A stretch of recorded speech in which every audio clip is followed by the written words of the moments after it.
Good evening. It is my pleasure to introduce Scott Oakey tonight. But before I do that, I would like to tell you, because you were perhaps wondering, how we got involved in this book, Outrageous Learning. As part of my work as Education Policy Director for the Washington Policy Center, I joined a broad-based coalition known as Excellent Schools Now, which represents the diversity of interests in education. This coalition was organized by our friend Don Nielsen, who is here tonight.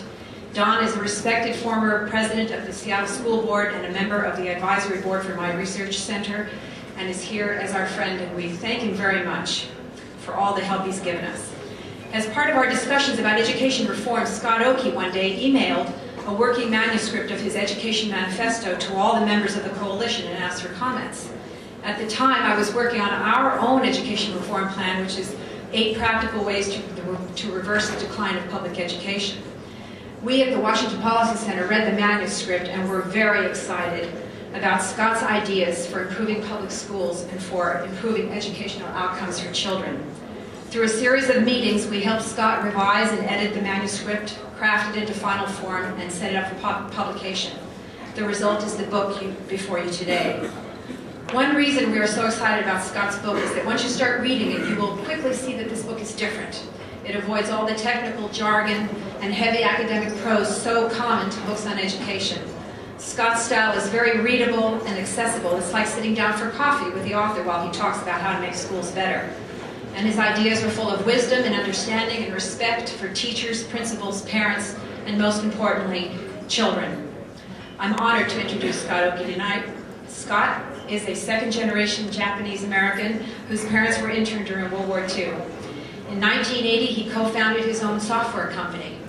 In 1982, he joined Microsoft and started and built Microsoft's international division.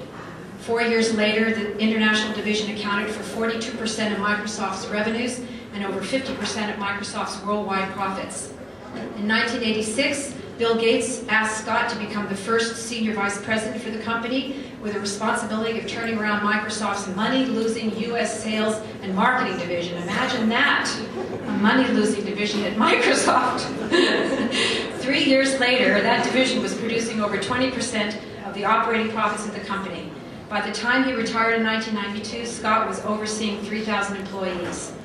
Before retiring in 1987, he and his wife Lori founded the Oakey Foundation and have given away millions of dollars, mostly to children's charities. Since leaving Microsoft, he has served on close to 100 charitable boards. He has founded or co-founded over 15 nonprofits, including Social Venture Partners, Densho, Scout Reach Foundation, and others. He is a great supporter of the Boy Scouts. He is former president of the UW Board of Regents and a member of Governor Locke's Commission on Early Learning. I'm very proud and honored to be introducing Scott Oakey. Thank you.